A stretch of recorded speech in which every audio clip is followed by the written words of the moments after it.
Hello,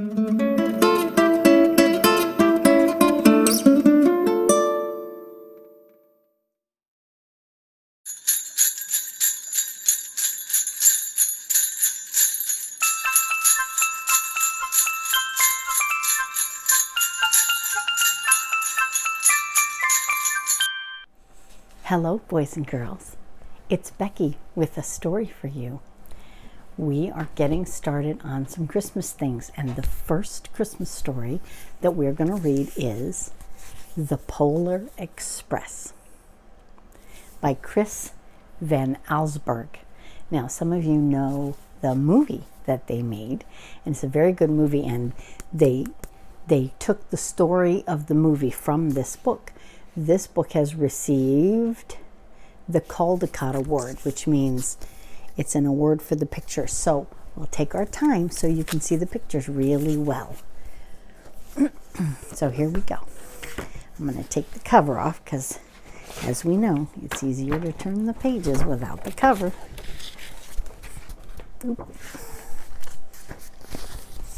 All right, here we go, boys and girls.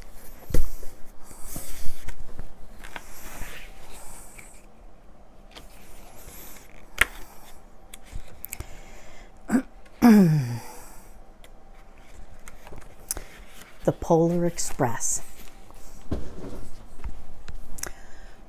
On Christmas Eve, many years ago, I lay quietly in my bed. I did not rustle the sheets.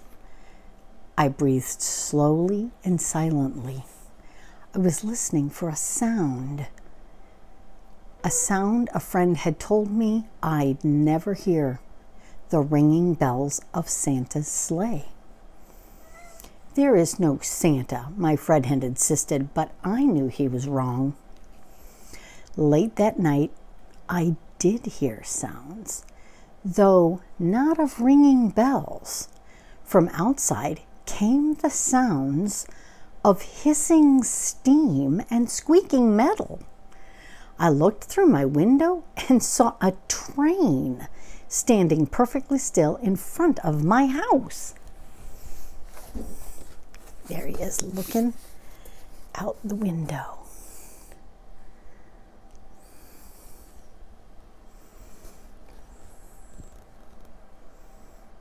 Wait, can you see it?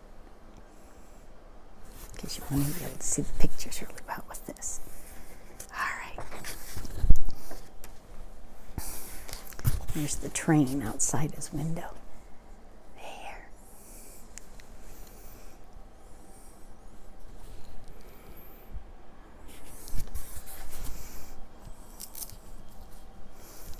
Okay.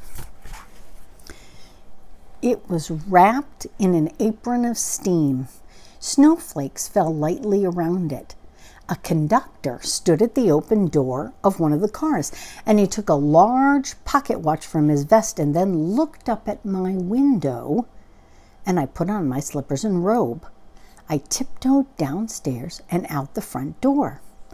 "All aboard!" the conductor cried out. I ran up to him. "Well," he said, "are you coming?" "Where?" I asked. "Why, to the North Pole, of course," was his answer. "This is the Polar Express." I took his outstretched hand and he pulled me aboard. I'm going to scoot this back a little bit. There we go. So you'll be able to see the pictures better.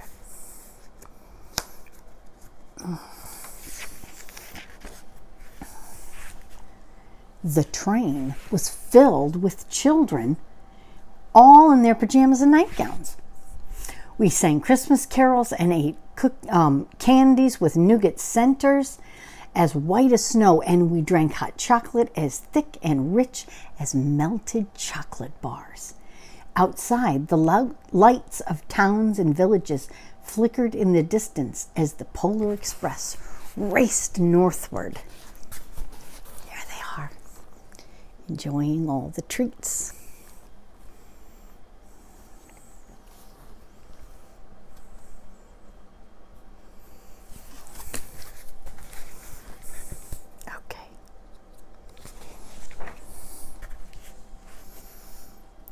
Soon there were no more lights to be seen. We traveled through the cold, dark forests where lean wolves roamed and white-tailed rabbits hid from our train as it thundered through the quiet wilderness.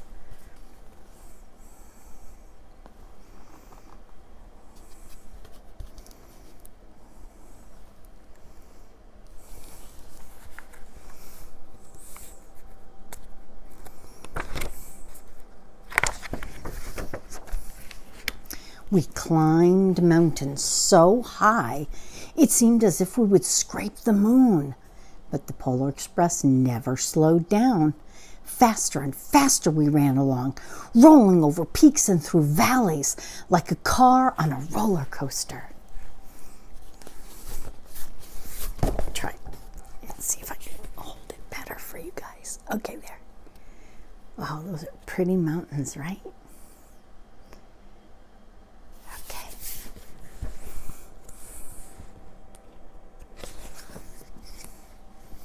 The mountains turned into hills, and the hills to snow-covered plains, and we crossed a barren desert of ice, the great polar ice cap. Lights appeared in the distance. They looked like the lights of a strange ocean liner sailing on a frozen sea. "There," said the conductor, "is the North Pole." There's the North Pole.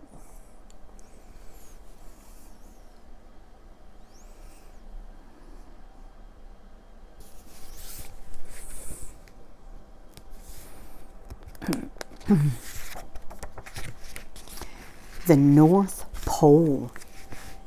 It was huge, standing alone at the top of the world, filled with factories where every Christmas toy was made. At first we saw no elves. "They are gathering at the center of the city," the conductor told us. "That is where Santa will give the first gift of Christmas." "Who receives the first gift?" we all asked.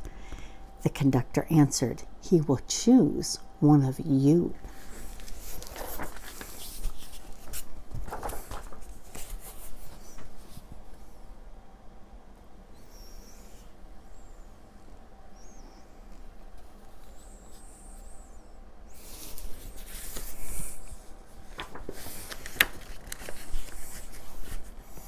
"Look!" shouted one of the children.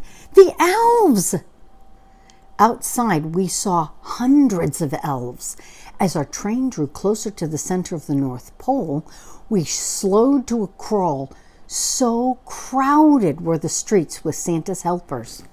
When the Polar Express could go no further, we stopped, and the conductor let us outside. See all the elves in the city center.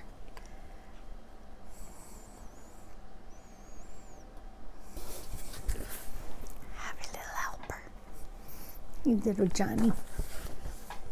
All right.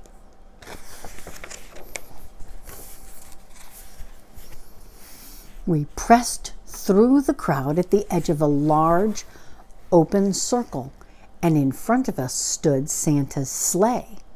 The reindeer were excited.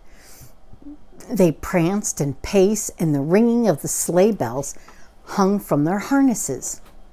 It was a magical sound, like nothing I'd ever heard before. Across the circle, the elves moved apart, and Santa Claus appeared. The elves cheered wildly. He marched over to us and pointed at me. "Let's have this fellow here." He jumped into his sleigh, and the conductor handed me up, and I sat on Santa's knee, and he asked, "Now, what would you like for Christmas?"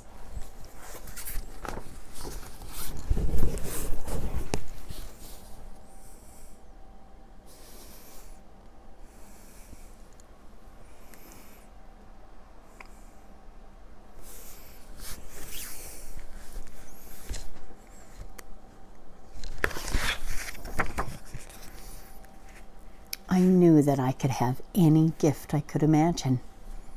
But the thing I wanted most for Christmas was not inside Santa's giant bag.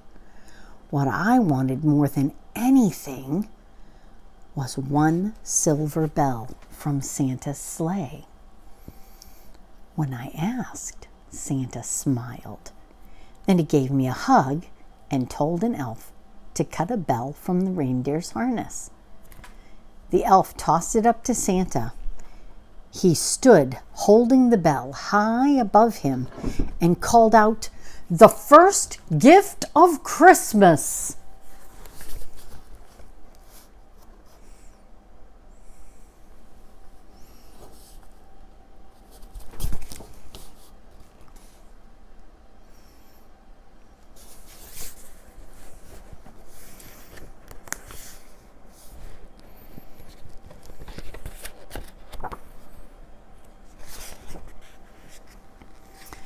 A clock struck midnight as the elves roared their approval. Santa handed the bell to me, and I put it in my bathrobe pocket. The conductor helped me down from the sleigh, and Santa shouted out the reindeers' names and cracked his whip. His team charged forward and climbed into the air. Santa circled once above us, then disappeared into the cold, dark polar sky.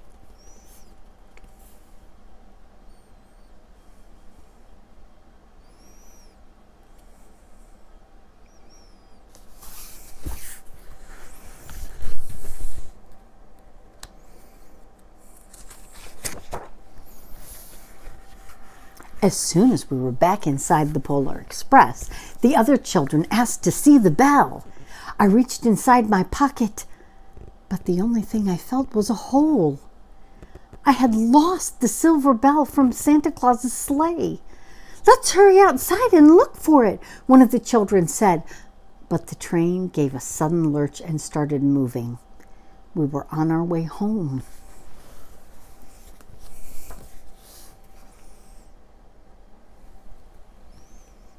They're such helpful children, though, aren't they? It's so good when someone needs help to offer to help. But sweet children, you can be too.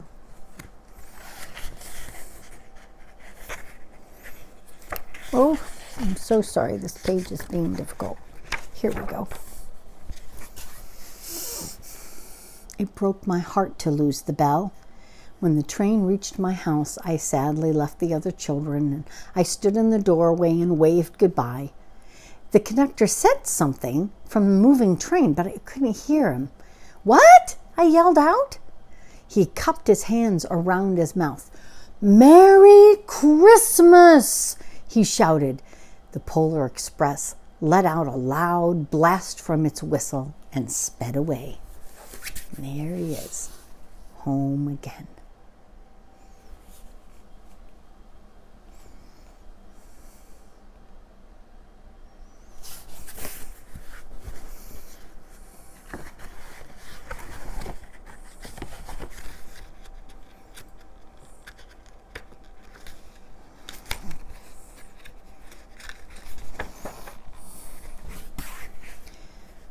On Christmas morning, my little sister Sarah and I opened our presents. When it looked as if everything had been unwrapped, Sarah found one last small box behind the tree. It had my name on it.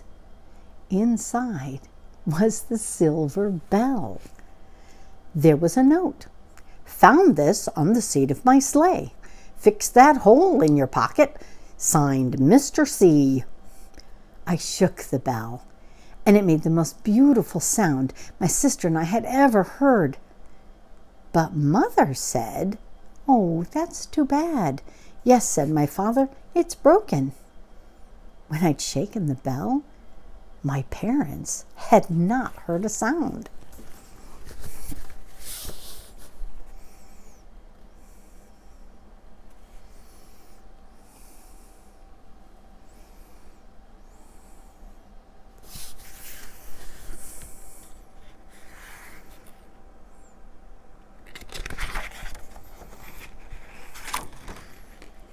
At one time, most of my friends could hear the bell, but as years passed, it fell silent for all of them.